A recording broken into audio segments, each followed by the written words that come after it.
Hi, it's Steve. Today we'd like to show you how to change a cutlery basket on your dishwasher. It's a really easy job. Let me show you how we do it. Now to do this repair, we'll simply open the dishwasher up, remove the old cutlery basket and discard it, or you may decide to repurpose it as a tool holder or something for drying paintbrushes in. There are a multitude of uses that you could use that cutlery basket for.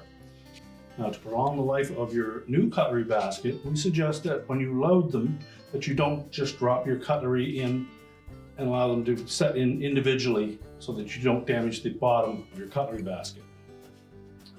We'll also suggest that you make use of these grills that will separate your cutlery and it will give you a better wash. We'll also suggest that you put your cutlery in with handles down and the working end of your cutlery pointing up. Your owner's or user guide may tell you otherwise. We found that they tend to get a better clean if you have the business end of your cutlery pointing up. Just be cautious with sharp knives. Simply place the new cutlery basket back in the rack. We'll close it up. And your repair is complete.